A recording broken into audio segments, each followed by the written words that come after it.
여러분 안녕하세요. 이번 시간에는요 수업 동영상이 아닌 여러분들에게 첫 번째 수행평가 안내 동영상을 안내하려고 영상을 찍게 되었습니다. 자, 교과서는요 몇 페이지냐면 129페이지입니다. 129페이지 함께 보시면서 선생님과 이야기를 나눠보도록 할 건데요. 129페이지 응답하라 민원 제안 신청서라는 곳이 나와 있는데요. 선생님이 한번 읽어보겠습니다. 안녕하세요. 저는 땡땡 고등학교 2학년에 재학 중인 문경민이라고 합니다. 먼저 뭘 했어요? 시작하는 말 인사를 했죠. 자, 건의문의 첫 번째는 인사하기입니다. 시작하는 말을 해야 돼요. 저를 포함하여 학교 수업을 마치고 학원에 다니는 중고등학교 학생들은 밤늦게 집에 돌아올 때가 많습니다. 그런데 거리에 있는 가로등 사이에 거리가 멀고 가로등도 빛이 약해서 불안함을 느끼고 있습니다. 학원 끝나고 늦게 집에 돌아오는데 가로등 사이에 거리가 멀고 빛이 약해가지고 학생들이 불안함을 느낀대요. 왜 이런 건의문을 썼을까요? 바로 이 건의하는 이 목적, 문제점, 지금 문제점이 두 가지가 있죠. 밤늦게 집에 돌아오는데 가로등도 없고 불빛도 약하다.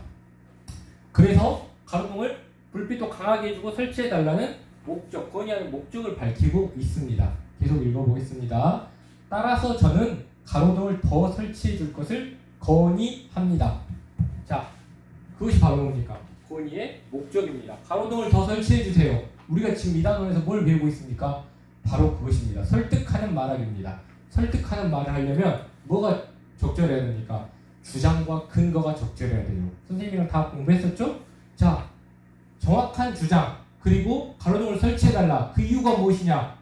밤늦게 집에 돌아오는데 가로등이 너무 없다. 너무 어둡다. 그래서 불안함을 느낀다. 그래서 가로등을 설치해달라. 이렇게 중화장과 근거를 들어서 상대방을 설득하는 것이죠.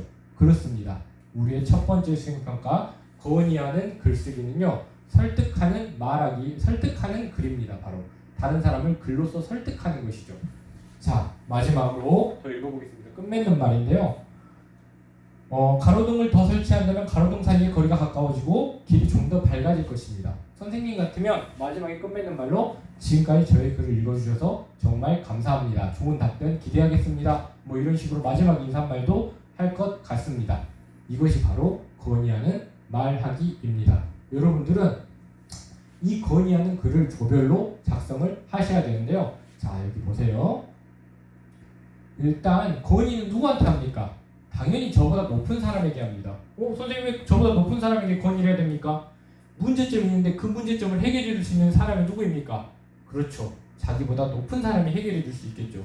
그래서 건의는 자기보다 지위가 높아서 나의 문제를 해결해 줄 수 있는 사람에게 건의를 하는 것입니다. 그러면 나보다 높은 사람에게 글을 쓸 때는 어떻게 해야 됩니까? 그렇습니다. 공손한 말투를 높임말을 잘 사용을 해야 되겠죠. 그래서 여러분들이 조별로 이 건의문을 쓸 때 제일 먼저 할 일은요. 학교나 우리 동네 주변에서 일어나는 문제점을 찾아보는 것입니다. 그래서 이 문제점이 있으면 해결해달라고 글을 써야 돼요. 학교에서는 선생님이나 교장 선생님, 교감 선생님에게, 뭐 우리 동네에서는 이장님에게, 보성읍에서는 아니면 보성에서는 군수님에게, 보성군청 과장님에게, 뭐 동사무소 직원에게 나보다 지위가 높고 그것을 해결해 줄 수 있는 사람에게 써야 합니다. 일단 문제점을 찾아보는 것이 중요하죠. 두 번째, 1번에서 찾은 문제점들 여러 가지가 있겠죠. 그 중에서 하나를 골라서 그 문제의 원인을 생각해야 됩니다. 그래야지 그 근거를 마련하고 주장, 근거를 마련해서 다른 사람을 설득할 수가 있겠죠. 자, 그 다음에 1, 2번에서 내가 고른 문제점을 해결할 수 있는 방안을 생각해보고 이를 해결해 줄 수 있는 사람을 찾아봐야 됩니다. 예를 들면 우리 학교 도서관이 너무 좁아요. 도서관 시설 너무 후졌어요. 리모델링 해주세요. 그러면 리모델링 할 수 있는 방안을 여러분들이 다 찾아야 됩니다. 일단 뭐 돈이 있으면 된다. 그럼 그 돈을 어디서 마련해야 되느냐? 책상. 그럼 돈이 없다. 그럼 책상 어디서 가져와야 되느냐? 이런 것들 여러분들이 다 방안을 마련해서 해결할 수 있는 사람을 찾는 겁니다.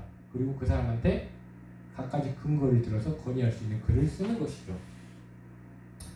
위에서 정리한 내용을 바탕으로 해가지고요. 아까 선생님이 처음에 설명했었죠? 이 순서, 이 형식에 따라서 여러분들이 건의문을 작성하시면 됩니다. 어디다가? 여기 이렇게 빈 공간에다가 건의문을 작성하시면 됩니다.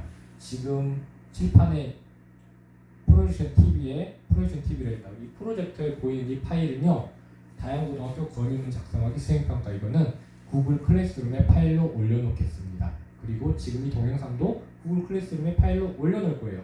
1단원, 소단원 1이 끝나고요. 여러분과 이 수행평가를 같이 할 겁니다. 2시간, 3시간에 걸쳐서 할 거니까 여러분들 고민 잘해서 잘 해결해 나가시길 바라겠습니다. 그러면 경청해 주셔서 감사합니다.